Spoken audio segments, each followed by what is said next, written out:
The municipality of Cabugao is known for its rich culture, astonishing tourist spots, and of course, the resilient Cabugueños.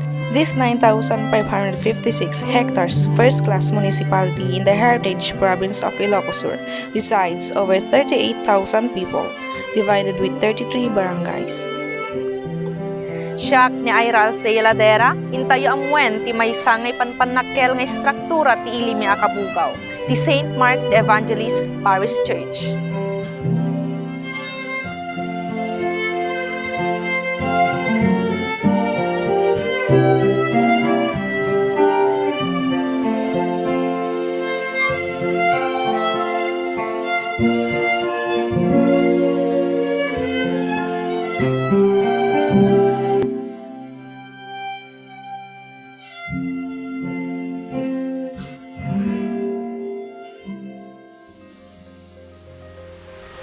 For over 300 years, Spanish governed the whole Philippine archipelago, even named the country after their current reigning monarch at that time, King Philip II.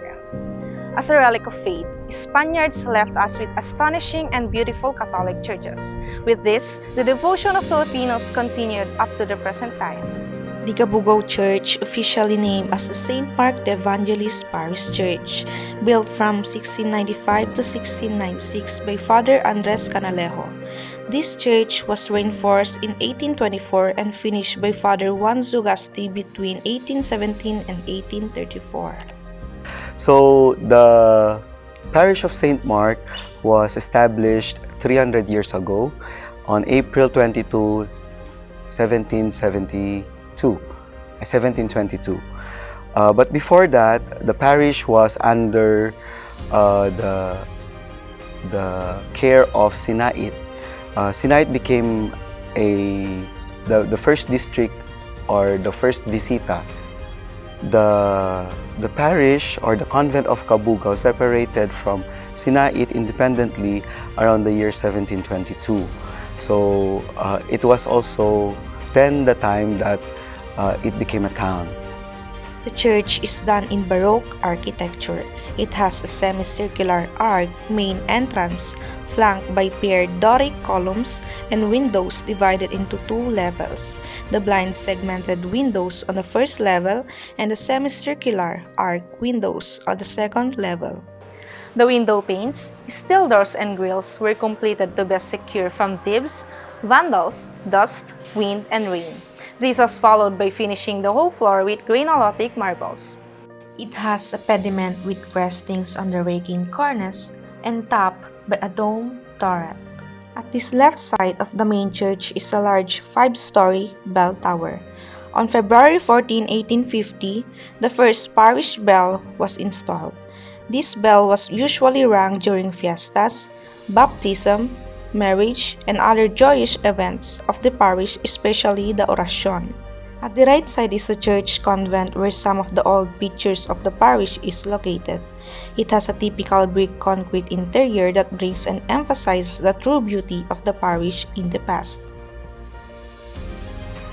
So this is the church convent as of today.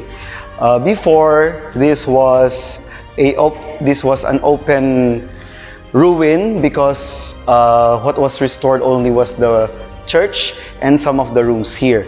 Across the years, they managed to restore the other parts of the church, especially this part, to be utilized by the priests and the community of parish workers that are living now. The main church interior has a taste of modernistic Baroque style. A simple yet appropriate altar was made in the center of what was formerly the communion rail line. Between this new altar rose a wood lattice partition up to the height of the brick walls on both sides, and centrally placed upon this partition is a life-size image of the crucified Christ dominating the entire setting of the church. So this is the restored altar and the sanctuary of the church. So it did not resemble anymore the original design intended by the Augustinian friars. So this was an idea of the priest who handled the restoration of the church later on after December 7. 1965. It is restricted to visitors. We have put grills. As you can see here, the style of this contributes to the beauty of a Baroque style church.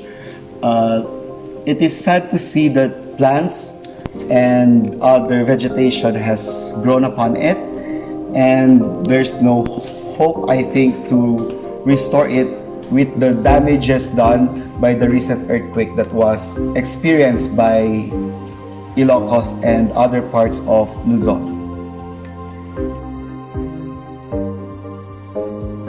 The church is primarily made of bricks. So if you will be seeing at the back, so you have here the actual bricks that were made for this church, and only the renovations, concrete were used for the renovations. But for the original church, they used bricks as the building material. They were not keen on keeping records, especially with the records that are existing now.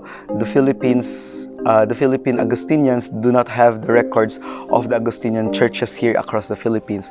All the records that were kept by the Augustinians are all written.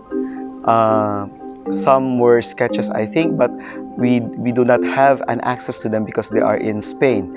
So primarily the parish church and the diocese do not have any records of the blueprints of the church. St. Mark the Evangelist Parish Church is bounded by the National Highway. In front of the church is a very spacious yard, mainly used as a parking for vehicles, but can also be used as a venue for sound. Historical archives of the church tells that many reinforcements were done to the parish structure after a lot of destructions. Its beauty was inflicted by an earthquake in later years and damaged the entire town, especially the church. The earthquake caused a crack at the back of the altar and the chapel at the cemetery. During 1880, Father Juan Zalio made efforts to restore the church, but unfortunately, the chapel at the cemetery remained unrepaired, and until now it is still in damaged condition. Usually was the cemetery for the friars, so it has a U-shape.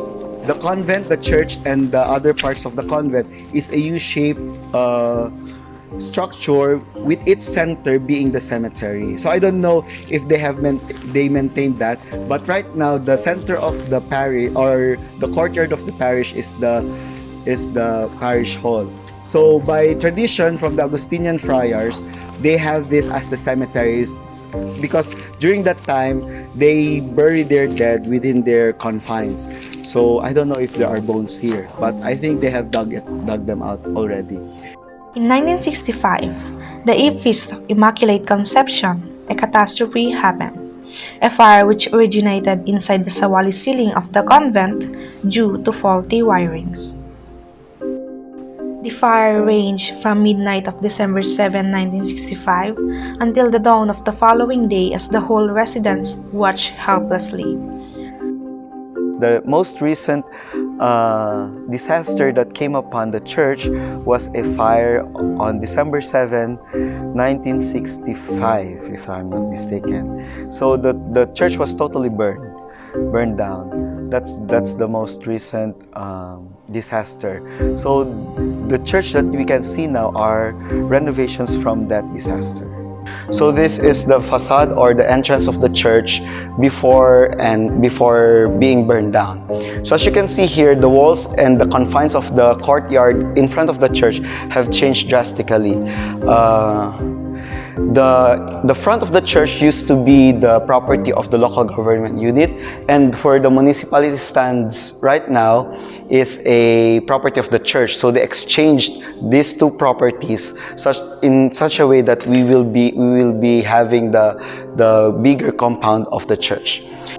After the fire, the whole town braced for full-scale reconstruction. In lieu of wood, strong steel rafters and beams were used to support the galvanized roofing of the church and convent.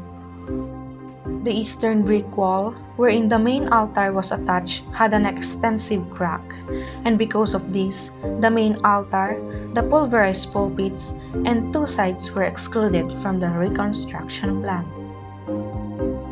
You can see here the original columns that were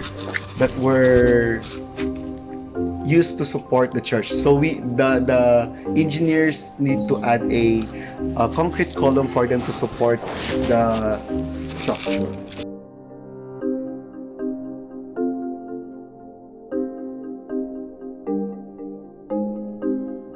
This structure represents the undying dedication of Cabugueños in terms of faith, unity, and dedication to rebuild the St. Mark the Evangelist Parish Church, an architectural icon standing along the heart of the municipality. Again, this is Ira Althea Ladera of BS Architecture 3B, featuring my town's historical piece of architecture. Thank you for watching.